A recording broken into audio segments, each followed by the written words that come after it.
Comment s'est faite la connexion entre vous et cet événement? Je connais Jackie depuis déjà pas mal de temps, Nathalie, et puis bon, on parle, on discute. Ils sont venus me voir il y a 6 mois à peu près à Paris pour me présenter ce projet. Et pour m'en parler, bon, moi j'ai adhéré rapidement. Je trouve qu'ils ont raison. Puis je suis très sensible aussi à, tu vois, la préservation de toutes ces espèces. Quand je leur ai fait dire des chiffres, 200 000 au début du siècle, 50 000 aujourd'hui. Si on continue comme ça, on autorise les chasses, Chine, Japon, je ne sais plus qui a le droit de chasser tout ça. Mais bon, au bout d'un moment, je veux dire, il n'y en aura plus du tout et plus jamais. Je pense que c'est vraiment très dommage. Donc je crois qu'on est passage sur cette terre, de passage. C'est normal qu'on défende ces espèces qui sont en voie de disparition. Il faut qu'on les défende. Et je t'étais en train de te dire tout à l'heure d'ailleurs, comment on les respectait, comment on les approchait pour mieux les étudier, pour mieux les protéger. Donc tout ça, ça se fait d'une façon extrêmement respectueuse pour ne pas les effrayer. Vous n'avez pas Je pourrais t'en attendu parler longtemps, mais bon, je fais court, hein, vas-y. Vous n'avez pas attendu 2015 pour les voir? Ça s'est déjà passé pour vous là, il y a 2 ou 3 jours, c'est ça? Les baleines? Oui, exact. Alors, très cette juste. rencontre? Très juste.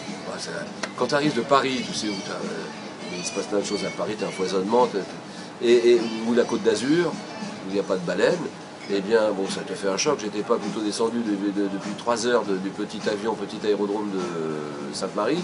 J'étais déjà sur un bateau en train de s'observer parce qu'on avait très peur de la météo du lendemain. On ne pouvait pas attendre le lendemain et le jour même il faisait beau et c'était le moment idéal. Donc j'y suis allé tout de suite, malgré la fatigue du long voyage. Et tu n'attends pas, tu sors ce bateau, on était une dizaine sur le bateau, tu sors et tu n'attends pas 3 minutes. Tu regardes la surface, et là, tu vois, tu sais, hein, comment on appelle ça, Le jaillissement là, le jaillissement d'eau, souffle, tu sais que là, il y en a une là, donc tu t'approches, mais toujours tout doucement, puis il y en a un deuxième ailleurs, et puis voilà, puis tu aperçois que quand tu vas sur le site où elles sont, elle n'est pas toute seule, elles sont deux. Elles sont deux, sans doute un mâle ou une femelle, ou sans doute une maman et son baleineau. Et on sent qu'elles sont placides, tu sais qu'elles jouent, qu'elles s'amusent, elles partent pas. Je veux dire, elles partent pas, elles pourraient partir effrayées. Elles ne sont pas effrayées. La plupart ne sont pas effrayées du tout, elles sont là, et elles peuvent même jouer autour du bateau. Enfin bon, c'est pour moi qui débarque de Paris, c'est vraiment exceptionnel. Donc toi, tu connais peut-être ça. Mais Sainte-Marie, notamment sur Sainte-Marie, où elles sont, j'insiste, sur cette espèce de lagon, où elles sont tranquilles, pour l'observation, c'est exceptionnel.